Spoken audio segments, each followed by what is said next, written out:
look how far we've come, all the things we've done, did it all with love, beauty from the bottom up.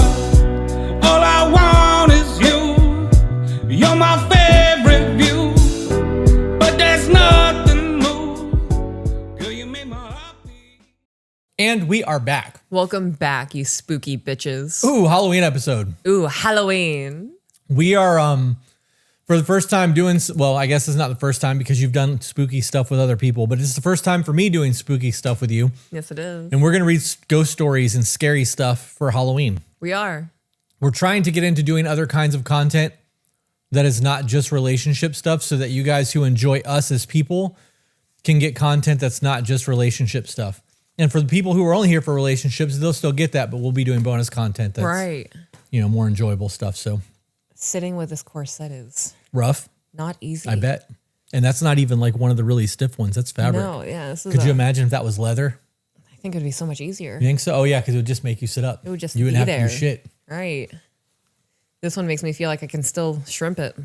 I'm so hungry. We want one of these? No, I'm good. I've been snacking on gummy bears. I am going to get lunch after this, though. Yeah. I have an awakened woman's call right before I pick up the kids. You need a car? Yeah. I will likely end up ordering lunch while you're gone. Okie dokie. For those of you who don't know, while she's looking that up, Peaches and I play video games. We do. And we've been playing a lot of Call of Duty lately, and we've been getting better. And I completely upgraded her computer, the monitors, both of them. And her shit is so much better than what it was, but I bought her a 5080. It'll be here tomorrow. I'm stoked.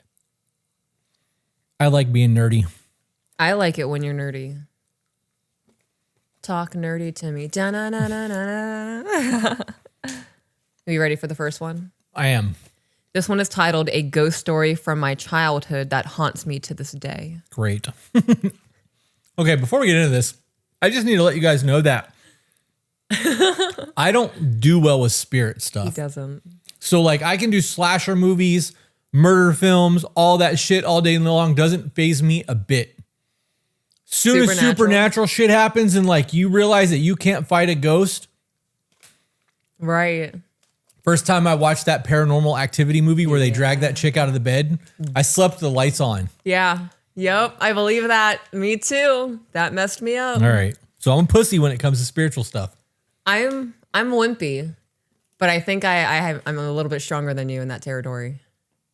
I'm willing to go to abandoned buildings and do some ghost hunting. Let's catch some EVPs. Working on that. Just gotta get with that eye. Heck We're working yeah. on it. Spring Allison said, Peaches plays COD. I want to play. We have a gaming Discord server that we do that with. We play with you guys. Yep. I get baked and then I play with you guys. It's a lot of me talking to myself. And a lot of when I get a really good kill and I know it made the other person mad. You've been talking shit to people lately too. I have been. Somebody last night said you and Chris are both talking shit to people. Yeah. Yep. Okay. Into the story. A true story that haunts me to this day. That house is ingrained in my mind, and I swear this is why I had an exorcism. Wait, what? Right? Hang on. Like you had like a real exorcism? Like the power of Christ compels you? Right. Oh man. We need to reach back out, wizards. Yeah, I need to know if there was a real exorcism performed. We got to know what's going on with that. All right, continuing. When I was in middle school, my mom, aunt, younger cousin, and I took a weekend trip to Montana.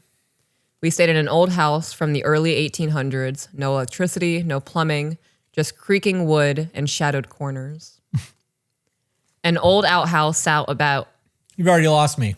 No electricity? Fuck that. I would say I am all about the candlelit nighttime excursions. In Montana? Oh, well, what if it's not winter?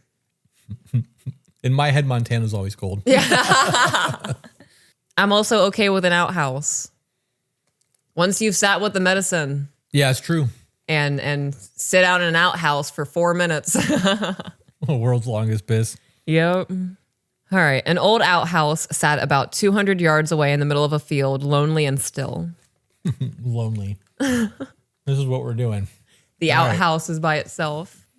Daytime felt like an adventure. We foraged for berries, swam in the creek, and I even learned to drive my mom's stick shift. Dinner was cooked over a fire, the whole evening wrapped in that pioneer kind of magic. Nothing felt off until night fell. Bum, bum, bum. My cousin and I slept in one room upstairs, my mom and aunt in another across the hall.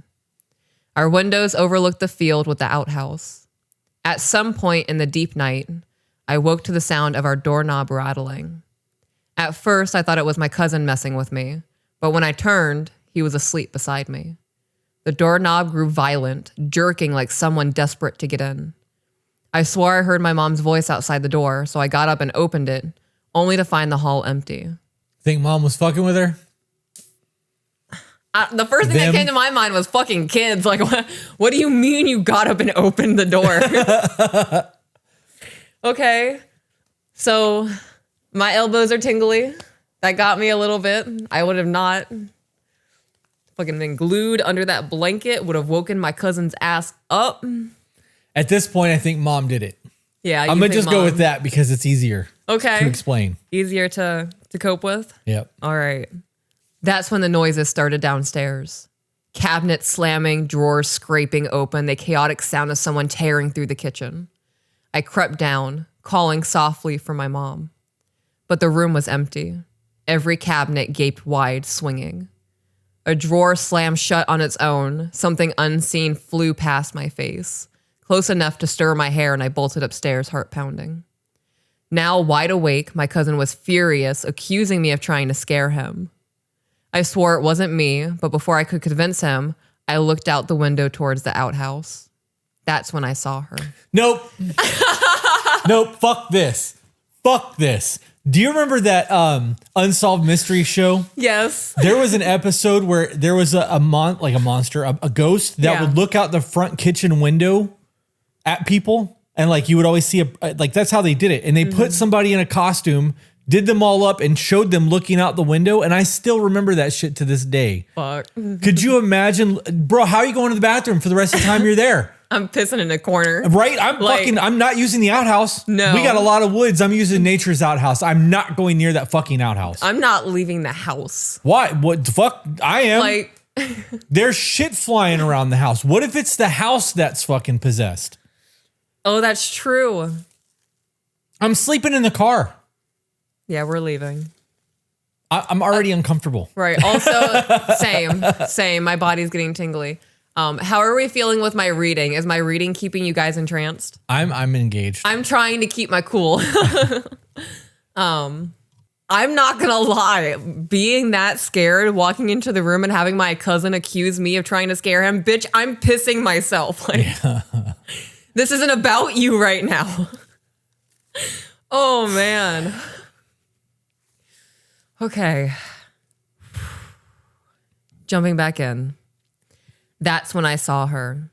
A girl stood in the field, pale dress rippling in the night breeze. Her head hung low, slightly tilted. But even from the distance, I could feel her gaze locked on me. Fuck this. Waiting. Watching. Nope. I begged my cousin to walk with me, but he refused. Walk where? What are you going to go and inspect? Hey, little girl, what are you doing out here? Like, bitch. Are you trying to get possessed? No wonder you had an exorcism. What the fuck is wrong with people?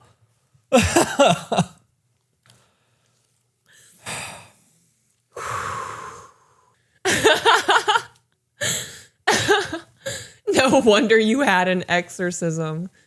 I want that on a shirt. I would wear that. No wonder you had an exorcism. Okay. Oh man. I tried to get my cousin to come with me. I'm waking up the parents. I'm screaming. I'm doing a whole host of other things. Thank you. I'm glad that you guys are engaged with this reading.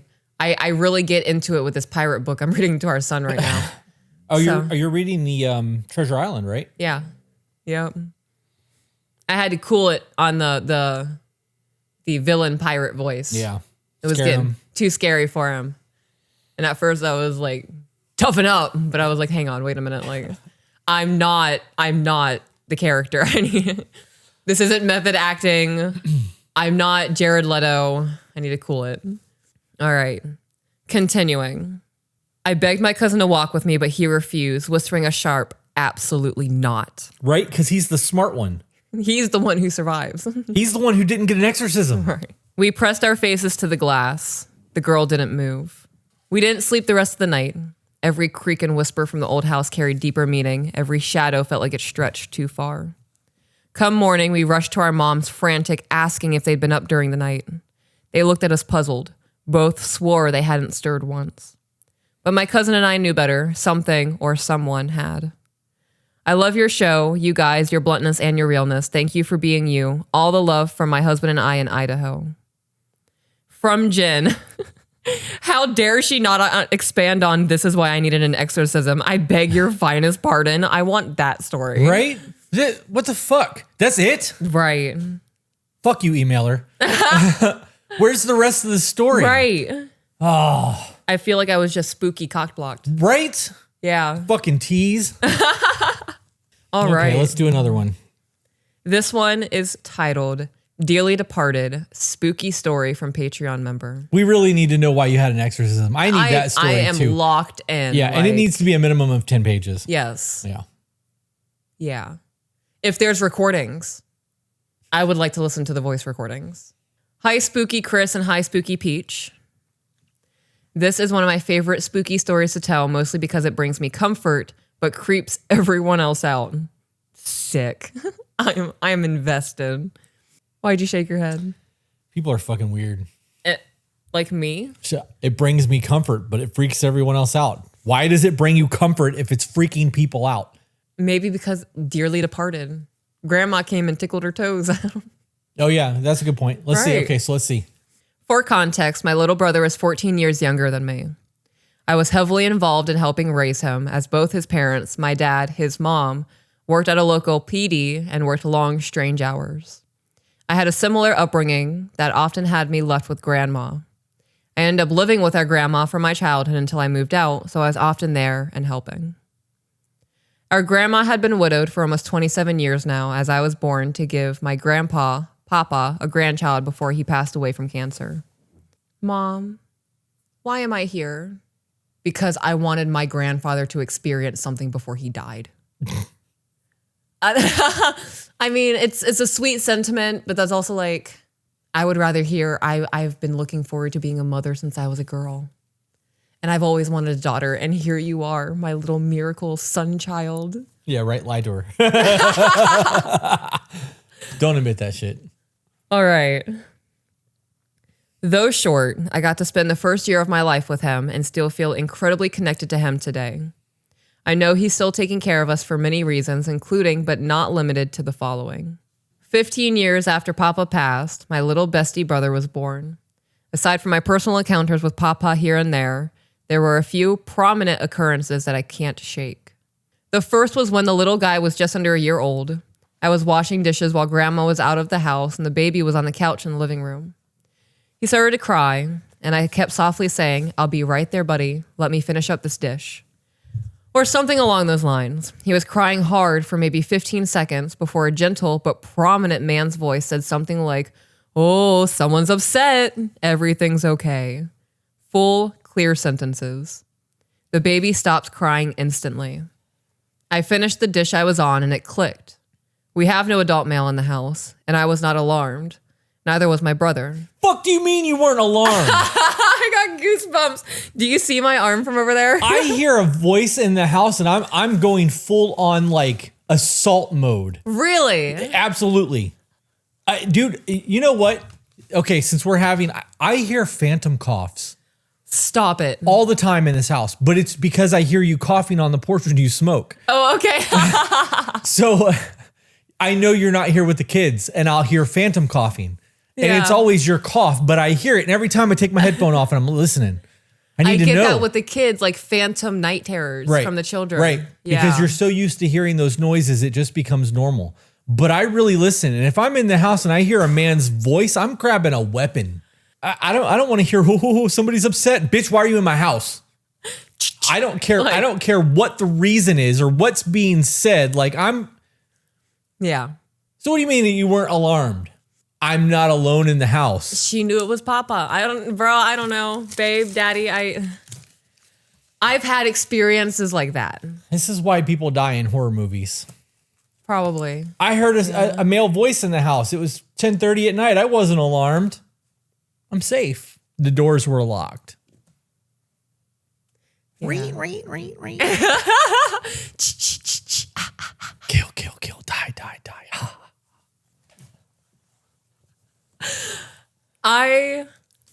I get the phantom thing that happens a lot. And then there's times where I'm here by myself and I'll hear you calling me from the garage. And I'm like, okay. And like I get my Florida water and I grab my things and I smudge the house and I make my presence known and I am the dominant energy in this household, like just in case. But like I also have my pew pew on me. I'm not ignorant. I'm aware that there could be a grown ass man in our garage. Spiritual gangster. We are in Florida. Florida man runs rampant. Yeah. So I'm prepared for either spectrum. Do you think that we have that? That's a residual energy thing in our home? I think so. It would make sense, right? Because I yell at you across the house all the time. All the time. It's normal for me. Mm-hmm. And I hear you cough all the time because the back porch in the living room is right there. Yeah. And that is a force of energy coming out. Mm-hmm. And the kids having night terrors. Well, one of them having a night terror. It's a massive amount of energy. Right. Yeah. It's a residual thing. It's got to be. I mean, it makes sense. Wow. I also don't believe that time is linear. I think that everything is happening at the same time. Stacked. Yeah. So you and I are having this conversation simultaneously as you're screaming at me across the house a year ago. Oh, gosh. I'm making myself uncomfortable. Okay, continuing. That was for sure Papa. I thanked him and carried on. I was confirmed in my belief that the little guy knew our Papa when he was between 3 and 4 and I was about 18 years old. I was sitting in my childhood bedroom and reading on my bed. This room shares a door with my grandma's room and the little guy was playing in her room at the time. Grandma was in the living room watching TV. Suddenly, little guy toddles in from her room and wants up on my bed. I pull him up and he was babbling to me until he abruptly stopped, looked at the door between my room and my grandparents' room, and stated loudly, "Sissy, look, Papa." Now, he wouldn't have ever known Papa, let alone known that that was his nickname for our family. When I asked, "What's up, buddy? What do you see?" his eyes got wider, now pointing at the door and shouting, "Papa, he's right there." I simply smiled at the door, said, "Hi, Papa, thank you for watching him," and let my grandma know. We both agreed that there was absolutely nothing that would have prompted this to happen and accepted it was a loving visit. My childhood home is absolutely haunted by more than family, so this kind of thing was not uncommon whatsoever.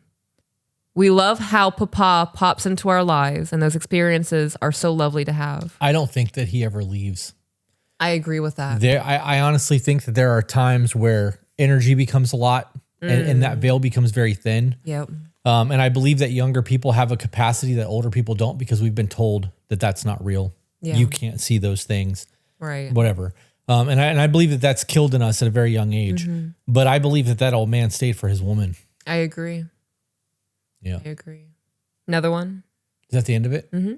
Yeah. That wasn't a scary ghost story. No, that wasn't scary. I couldn't see how that would freak anyone else. That's a love story to me.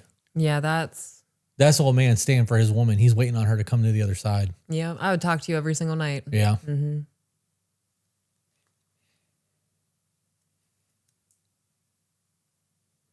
Oh, God, I made myself cry. Yeah.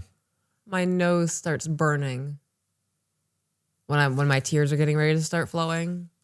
While she's blowing her nose, somebody in the chat said that also just know that those things first affect children. That is why most demonic entities a lot of times appear as children.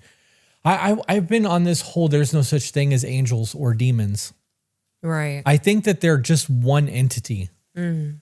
And it's a spectrum of it. Yeah, right. I don't think that there's a difference between the two. If I also think there's a difference between Lucifer and Satan. Right. But if the devil was once an angel that was cast out of heaven, he's not a demon. Mm-hmm. He's still a fucking angel. He was just kicked out of heaven. Right. And the people that chose to follow him in the world that he created might have a dark tone to it, but I don't think there's a difference between the two. I think they're the same thing. Mm-hmm. Yeah. I agree with that. There is a lot of imagery that takes place in the Bible, and we assign these mystical meanings to things. Well, a lot of that imagery actually comes from Dante's Inferno. Yeah. Like the lake of fire comedy, and hell and all of that shit. The fiction Right. book. Right. The divine comedy. That's, Yeah. I don't think that, I mean, I got a whole lot of beliefs and I don't really want to get into that right now, but I don't believe a lot of the lake of fire and fire and brimstone. And I got to be honest, there's even parts of like the crucifixion that I don't believe in. Paul said that Jesus' crucifixion was the last animal sacrifice. They were getting rid of animal sacrifices in the Old Testament. I don't think that we need that. I'm going to stop talking because I'm going to get in a whole ass rabbit hole. I'm not going to do that. Go. Okay, well, I would like to have this conversation off the podcast. Absolutely. Okay. All right, continuing. Yep. This one is just titled Ghost Stories. Okay. Oh, this is multiple. Number 1, the boy who wasn't there. I've had a few experiences, mostly when I was young. I've not known many people who have passed, just my grandparents on my dad's side. However, as a child from age 18 months to 2 years old, I played with a boy who wasn't there. My house is old, built in 1952 to be exact. We don't know any history about the house. That's not old. And who previously lived there. That's not old. It's not that old. Right? It's not even 100 It's not even years. 100, yeah. If you hit me with like 1890. 1852. Right, yeah. Yep. Yep. One day, my mother was upstairs in her bedroom folding laundry, and I was playing in my room. I came into my mom's bedroom and I stood as if I was holding someone else's hand, outstretched and clutching something that wasn't there. Mom asked me what I was doing. I said, playing with my friend. She assumed I meant someone imaginary. She often heard me playing one-sided conversations. She was hearing my side, but I was hearing replies that she wasn't. A few weeks after this encounter, she was redecorating her bedroom. I came to the door once again, and she said I couldn't come in because there was wet paint and a ladder blocking the door. We want to come in, I say. After my mom got me to go back to my room, promising she would be out to make dinner soon, I leave and I go to my room. The door slams behind me, which, because the house is old, causes the room to shake. The door handle looks as though it's being held upwards. It's stiff and locked into place. Our door handles don't have locks on them, but the angle and the force at which the door handle is being pushed in makes it impossible to open. I'm not scared by this, and for some reason, neither is my mom. When she eventually can open the door, she goes to my room, and I am still happily playing. I played with this boy who wasn't there often. Later on, my mother asked my nanny, Dad's mom, who had lived in our town for years and years, about previous owners of the house. She said in the 60s, a 3-year-old boy had died of a long and difficult sickness in the house. At least he seemed nice and just wanted to play. I was fully prepared for footsteps in that paint. I was expecting the paint to have some fucked up shit too, like handprints on the wall or smears or something. Yeah. Okay, this is number 2. Rose Thorne said, are they still taking stories? You can send more shit in. Fuck it. We can, I'll get another costume. Fuck it. We'll see. I mean, we're open to we want to do content that's not just relationship stuff. Yeah. So this is fun. This is fun. I'm having fun. Number 2, saying goodbye to Nanny. As I said before, I've only experienced 2 family deaths so far, my grandparents on my dad's side. I have fond memories of them. For a few years, aged 2 to 3, I would go to their house every day after school and chat my nanny's ear off about my day.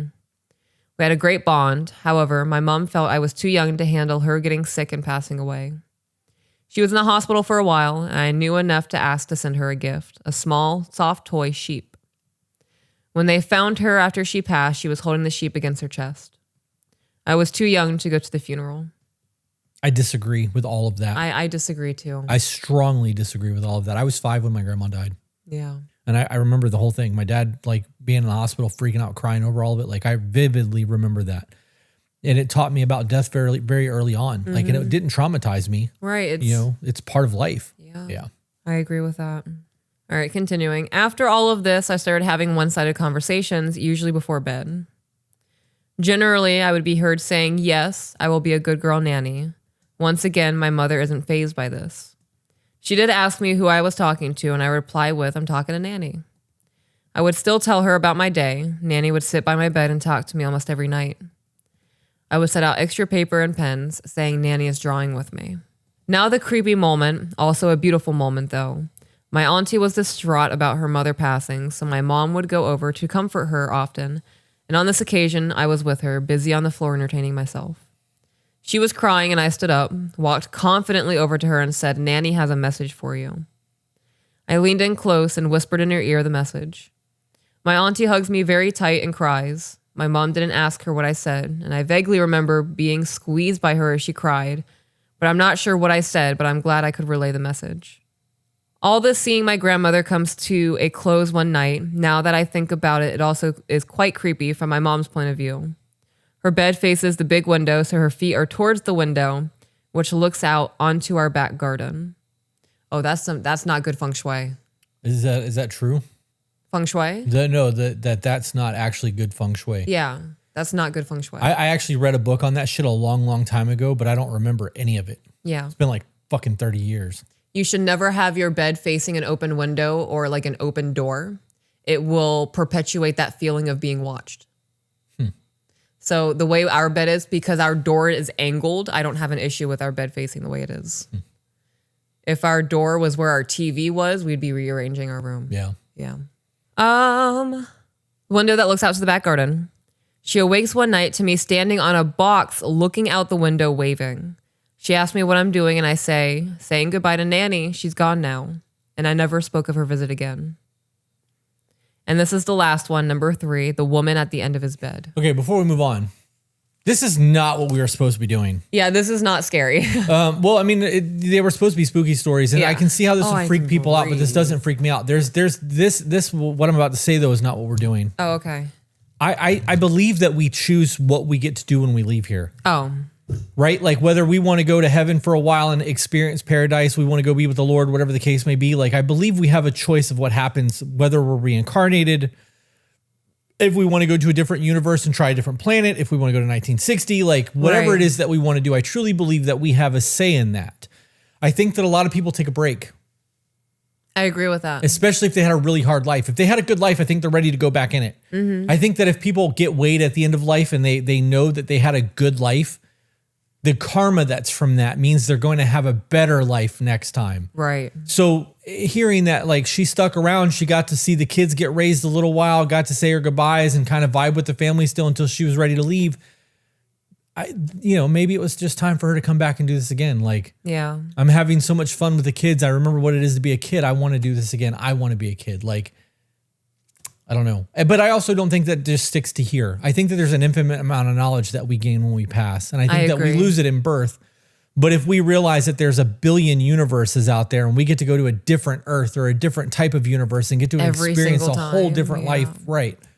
I think that there's a disconnect that happens where we're ready to start over again. Yeah, and I agree. If we are these beings that have infinite knowledge beyond this experience, and we are doing this experience to add to that, right? And I'm going to live for, God, hopefully maybe 80 years. 80 years and infinite timelines. Is nothing. It's absolutely nothing. I can take a nice 160-year break and then go live somewhere else on a different planet in another universe. Gain a different type of knowledge to expand my spiritual being. I think that there is a lot of spiritual growth that happens too. Yeah. Every one of these that we're here is supposed to be another level of spiritual awakening that happens. I think that's why there's people who lived like the Buddha and Jesus and Muhammad and all of the people who had the awakenings. It's a lot. Anyways, it is a lot. Continuing. Number 3. This is my sister and brother-in-law story. He is from Wales, and in his family home, he often saw a tall woman wearing a broad-brimmed hat sitting at the end of his bed. Fuck that. Fuck all of that. Yep. This isn't grandma or like a little child. This is a grown-ass woman in a full fucking creepy ass hat. All I can think of is the old man from Poltergeist that was going through cancer treatments when he took that role and he looked like death. Bitch, get off my bed. You know the Don Cesar in St. Pete, the pink building, the really big pink hotel is haunted. Really? Like haunted. It was on Ghost Hunters. It's we should haunted, take haunted. Deadeye there. Same thing. Let's go. Victorian woman. Yes. No, I'm not a fan. I think I might get dressed up in the time period of places we're Fuck going you. to. Why? Why do that? You trying to bring something home with us? No, I'm going to take very, very big measurements and precautions to ensure that that doesn't happen. Did you watch that TikTok I sent you about the thing that's happening on October 30th? With the comet thing that's coming. I can't think of the name of it. AI or A1 or whatever the fuck it's called. No. There's going to be solar flares. It's passing between the Earth and the Moon, and it's this massive thing the size of Manhattan. Yep. They're saying that 6:34 a.m. our time is going to change the frequency of our brain. Really? You have to watch the video, but like dude broke down the math of it all. We're at normally like 7 hertz. Yeah. It's going to 10x. and it's supposed to affect over 3 billion people. And they're saying that people are going to have more psychic connection. People who are sensitive to frequencies are going to have a whole lot of mind melding things happening. Oh, man. Yeah, okay. you got to watch the video. It breaks it down mathematically why all of this is happening. Oh, I'm going to be up early that day. Yeah. Yeah. Yeah. Libby said she'd go with you. Really? Word. Picking up her tribe. Yep.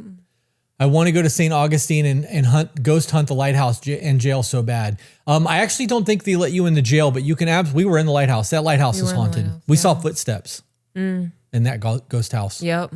Yep. They were moist. And they were just there. No, they said that overnight because of the dew, when they wake up and they check the lighthouse in the morning, there's always footsteps on all those platforms. Like somebody's going up and down. Oh, gotcha. But because we got there so early in the morning, they were still there. They were present. By like noon, you can't see them anymore. Gotcha. Yeah. Can you share that video? I can if I remember to do so when we're done. This is going to sound insane, but you need you to go with me on this because the math checks out. On October 30th, 2025, 6.2 billion people are going to experience a cosmic consciousness shift simultaneously, and I can prove it with simple math. First, you need to know about the Earth's heartbeat, the Schumann resonance, 7.83 hertz. That's the frequency that the Earth vibrates at. Here's the crazy part. When you are in a deep meditative state, your brain literally syncs with 7.83 hertz. We are literally synced to the Earth's frequencies. But on October 30th, something unprecedented is about to happen. 3 massive events are converging. Number 1, the sun is at its solar maximum, the most active it's been in 20 years. Solar flares, magnetic pole reversals, the works. Number 2, an interstellar object called 3I Atlas reaches its closest point to the sun that exact day. We're talking about a city-sized object from another star system. And number 3, the Earth's magnetic field is at its absolute weakest point in the cycle. Here's where the math gets wild. When these 3 things hit at once, the Earth's frequency of 7.83 hertz could be amplified 10 times or more. So instead of 7.83 hertz, you're looking at 78 hertz hitting your brain. Your brain will have no choice but to sync up. That's just how basic entrainment works. It's neuroscience. Here's the math that'll blow your mind. Research shows that you need a square root of 1% of the population to create global change. For 8 billion people, that's 90,000 minds synchronizing at the same time. But with this electromagnetic disruption, we're looking at 2 billion people syncing up simultaneously. That's 22,000 times what we need for critical mass. The mathematics of consciousness says that this will create a global field effect. Your normal consciousness operates at about a 20 hertz normal bandwidth. That's your everyday beta brainwaves. But when Earth's frequency explodes, your brain goes to 100 hertz bandwidth or more. That means you'll access gamma waves, 40 hertz to 100 hertz, which is the frequency associated with higher consciousness, enlightenment, and even psychic abilities. So let's break down the numbers. 6.2 billion people, that's 76% of humanity, will be affected by this electromagnetic shift. Of those, about 365 million have natural electromagnetic sensitivities like me. And roughly 43 million people are predicted to achieve a genuine transcendent state during the peak hours. This isn't woo-woo stuff. This is just math based on electromagnetic fields affecting human consciousness. The peak moment happens exactly at 11:44 a.m. Universal Time on October 30th, 2025. That's when the interstellar object reaches its closest point to the sun, but the effects will build for hours before and hours after. From 6 a.m. to 6 p.m. Universal Time, you're looking at 12 hours of peak electromagnetic disruption. Fair warning, technology is going to have a bad day. GPS systems could be down for 12 plus hours. Power grids will be super stressed. Communication networks will be disrupted. But here's the trade-off. While technology fails, human consciousness soars. It's almost as if the universe is telling us to disconnect from our devices and reconnect with each other and our inner awareness. So how do you prepare for this?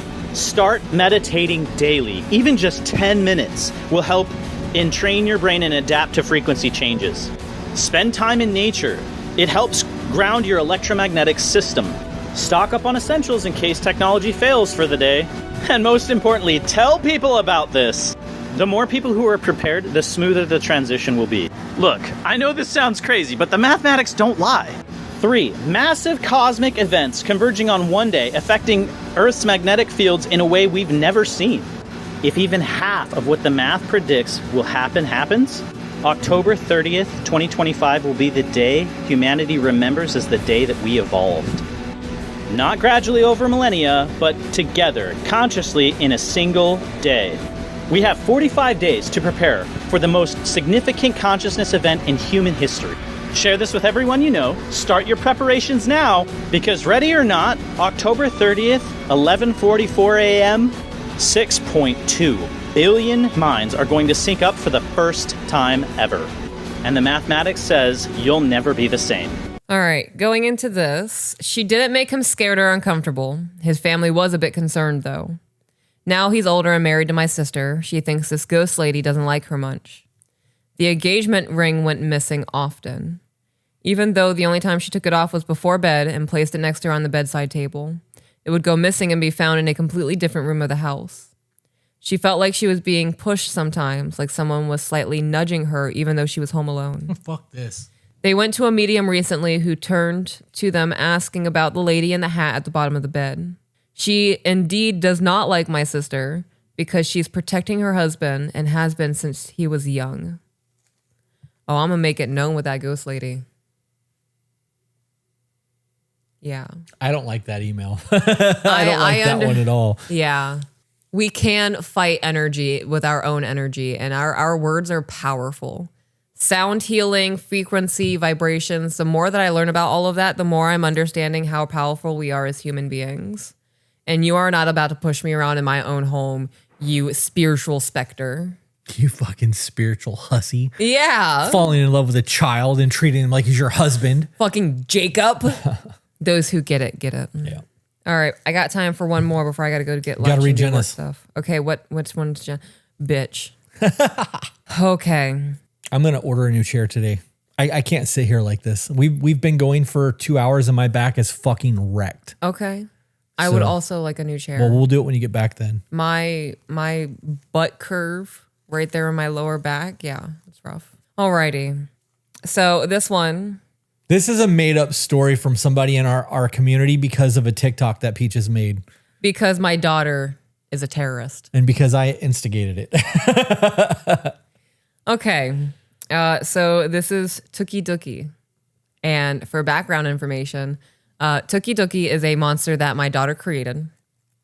That we were sitting in the Dunkin' Donuts line getting breakfast. Every Friday, if they have a really good week and they're well behaved, I will get them a donut in the morning on the way to school.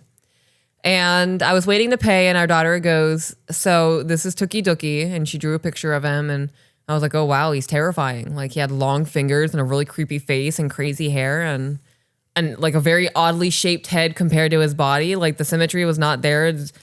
Humanoid figures don't do it for me. And she goes, "Well, he's hungry," and I was like, "Okay, well, good thing we're at Dunkin' Donuts." And he goes, "No." She goes, "No, he eats mommies."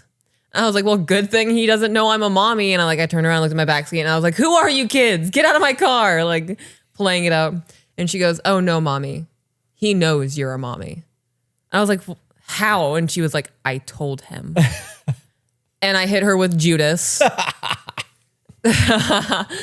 And it kind of just spiraled from there. And now Jenna has created Tookie Dookie. I also asked our daughter to stop because we came home the next day and she continued drawing Tookie Dookie. And I was like, you need to stop this.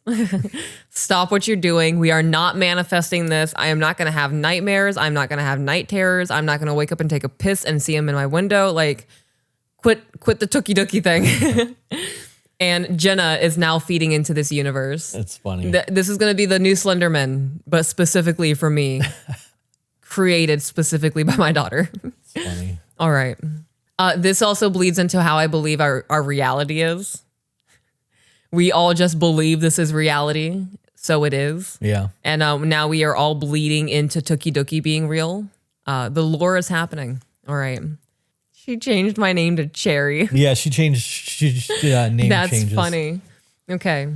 The hum of the tires against the highway was steady, hypnotic in its rhythm.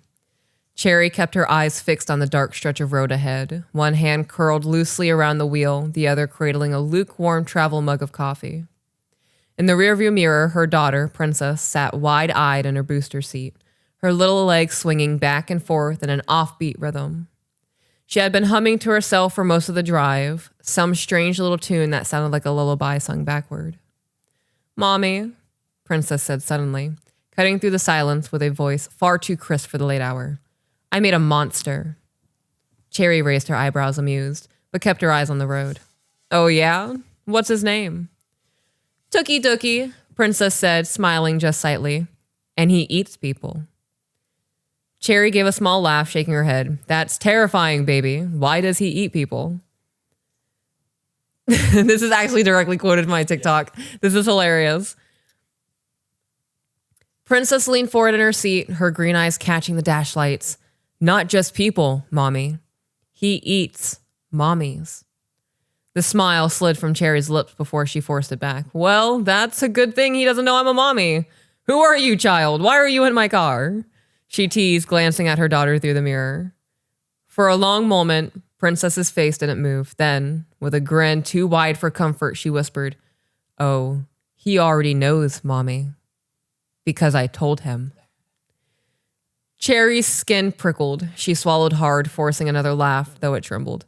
"You have the creepiest imagination, you know that?" Princess only hummed her strange little song again, and the road stretched out endlessly before them. The first time Cherry heard the footsteps, she told herself it was just the house settling. Fuck.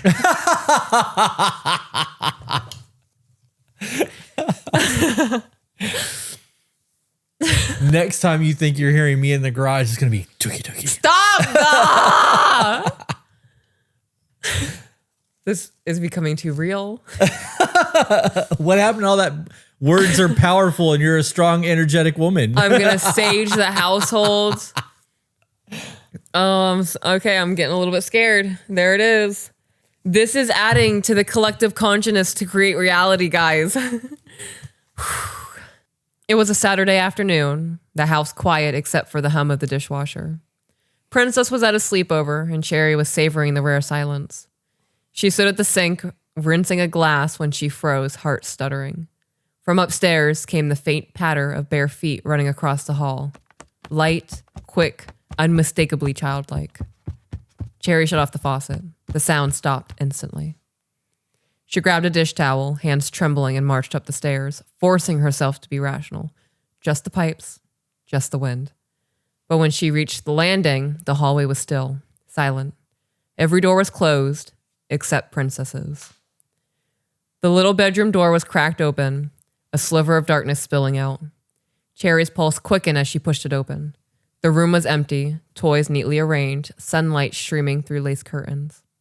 She stepped inside, her gaze snagging on the closet door. It stood wide open. Cherry knew she had closed it that morning, she was certain. Inside, Princess's dresses hung neatly, dolls lined on the shelves, but the air felt wrong, cold, heavy, and damp. For the briefest second, she thought she saw something crouched in the furthest corner of the closet. A long shadow folded in on itself, knees jutting like broken sticks. What kind of fucked up torture is this? Y'all are making me read this shit too. Well, luckily we don't have it upstairs, so this isn't real. Like, we live in a one-story house. You're good. Until it jumps out of the closet and goes, Tookie Tookie! Why would you do that? Oh my God. I saw it coming and it still made me catch my breath. All I can think of is the people in the whole wrapped up sheet. The guy goes, and grabs the dog. You just did something in my bowels. Stop. Okay. Also, I want to say that Cherry's a dumb bitch. Peaches would be walking around with holy water, Florida water, sage, and a fucking lighter. Got that smoky quartz. Talking on the name of the Lord. I am the highest vibrational level here, calling upon Jesus in his name. That's funny. Okay. She blinked and it was gone. Cherry shut the door with more force than necessary. The house grew stranger in the weeks that followed. Lights flickered without warning. The bathroom mirror fogged with shapes and handprints when no one had showered. Doors creaked open and slammed shut at random. And then there was laughter. Sometimes, when Princess was at school, Cherry would hear it drifting down from upstairs. A child's giggle, soft, sharp, echoing just faintly enough to raise the hair along her arms. It's doing it. The hair on my arms are fucking raised. I'm not picturing just like a I'm picturing like a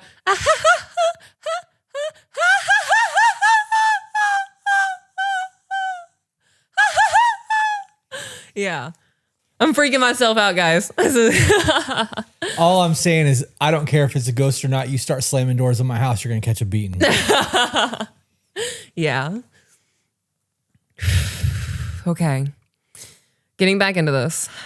She would climb the stairs and find the house empty, the laughter gone, replaced by a single whispered word curling through the air.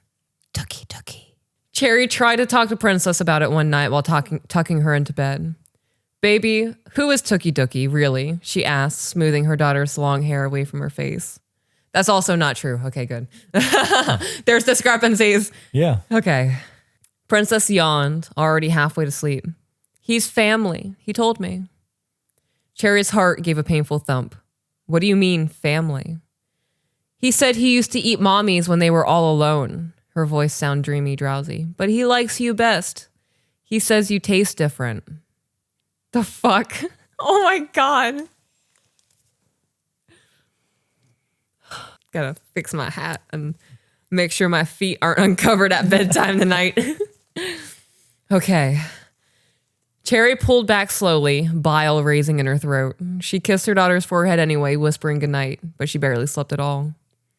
In the days that followed, Cherry began digging. Late at night, after Princess was asleep, she sat hunched over her laptop, scouring old archives and genealogy websites. Also, I want to pause. Where the fuck is my husband? You would also, like, I'm not just hearing noises. My husband's inspecting these noises. So I'm taking this as this is a single Cherry. Yeah, it's not you, baby. This is a single mom. It's okay. not you. It's a made-up story. This is not me.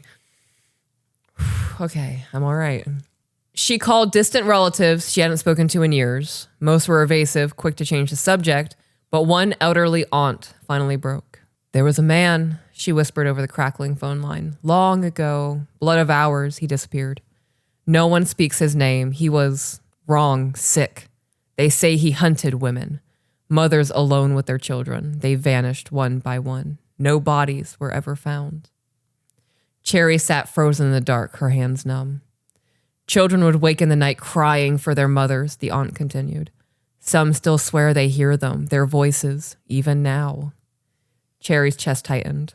She whispered the name like a curse. Tookie Dookie. The aunt hissed, "Don't say it out loud." The activity grew violent. At night, Cherry would wake to the mattress dipping beside her, as though someone invisible had crawled into bed. Fuck. That's something I experienced as a child. Yeah. That was a very big thing. I believe it was one of my cats that I had when I was very young. I would always, every single night, like clockwork, I would feel it pounce onto the bed beside me, and I could feel its paws. And then it would climb up over my thigh, in between my legs, and it would climb down in between my feet, and it would curl, and it would just lay there. Yeah. She'd lie stiff, holding her breath, while the sound of shallow breathing filled the darkness. Scratches gouged the wood of her bedroom door, long claw marks etched into the frame. And sometimes, in the dead hours of morning, she would find words written across the bathroom mirror, revealed in condensation like a message from the grave. I see you. Princess seemed oblivious, though Cherry often caught her whispering to the corner of her room, nodding as if in conversation. One evening, Cherry asked, "Who are you talking to, sweetheart?" Princess blinked innocently. "Tookie Dookie. He said you're his favorite. He said you're almost ready." Cherry's stomach turned to ice. Then came Beckett. Are you Beckett? Yeah, must be. Okay. Kind, steady, strong in the way that grounded her. He slipped into their lives like a missing piece, filling the empty spaces Cherry hadn't realized were hollow. With him around, the house became lighter. The shadows felt thinner. The footsteps slowed and then stopped. The whispers faded. Cherry slept through the night in his arms, for the first time in months unafraid. When he proposed, Cherry said yes with tears streaming down her cheeks. Their wedding was small, intimate. As they stood before each other, Beckett's voice steady, Cherry felt a shield wrap around her, strong as steel. I vow to love you, he said, his eyes locked on hers, until death do us part. The air shifted, as if the house itself sighed in defeat. That night, the halls were silent. The closet door stayed shut. Cherry believed desperately that it was over. But Tookie Dookie was patient. On the nights when Cherry and Beckett fought, when voices rose and tempers flared, the air grew thick again. Shadows pooled in the corners and lights buzzed and flickered. One evening, after a vicious argument, Cherry stormed into Princess's room and froze. Sprawled across the wall in something dark and sticky were the words, "When you are alone again, Mommy, I will eat you." Because it only eats single mommies. Oh my God. You laughing startled me. From the hallway came the sounds of dozens of children crying. Their voices echoed off the walls, thin and mournful, calling over and over, "Mommy! Mommy!" Cherry clutched her chest, tears burning her eyes. From the closet came a low chuckle, deep and wet. "Love never lasts," it whispered. "You'll be alone, and when you are, you'll be mine." A pale hand pressed against the inside of the door closet, fingers long, nails splintered and cracked. Cherry staggered back, but Beckett appeared in the doorway, his presence steady, his arm pulling her close. The scratching stopped instantly. The house exhaled. Cherry buried her face against his chest, shaking. But she knew the truth. Tookie Dookie had not left. He was waiting, watching, feeding on every fracture, every doubt, every argument. And the moment love failed, he would come. Next time we get into an argument, it'd be like, "You still love me?" And you'd be like, "Yeah." And be like, "You better, because if not, Tookie Dookie." Bitch, you better not. I'm so serious, you better not. I'm about to have an autistic meltdown, I'm not lying. My armpits are getting real uncomfortable and I want to take my nipples off.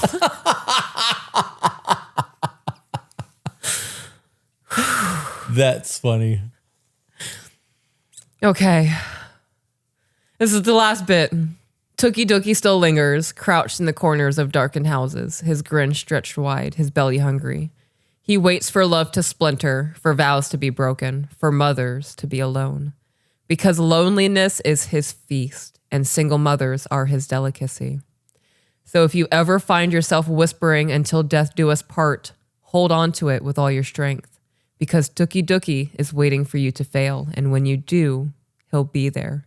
Hungry, excited, drool spilling at the thought, because he knows you're a mommy. She told me so.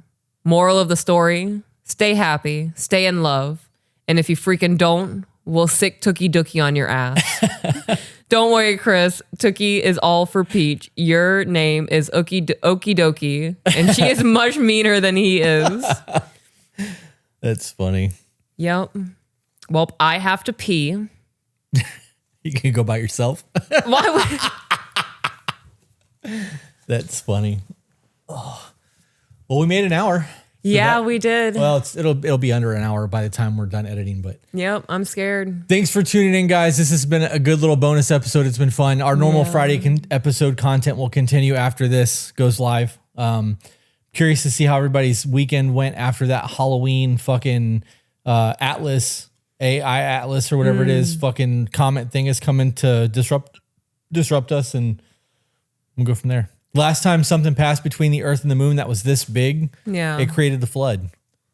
Okay, when is this happening? October 30th at 6:34 a.m. I told Sean about it, and he's like, "Dude, I'm going to trip that day."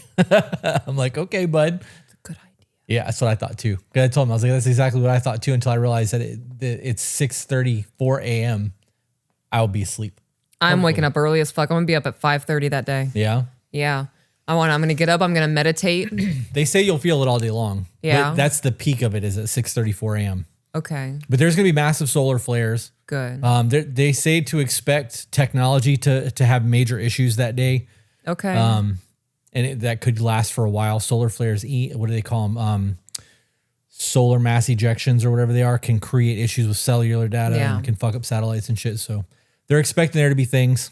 We'll see. Oh, fuck me up, Comet. Let's go. Spiritual cleansing, a rewire. That's funny. All right, guys. With that being said, remember you're the author of your own life. So So grab a pen. And Dookie Dookie. Oh my goodness.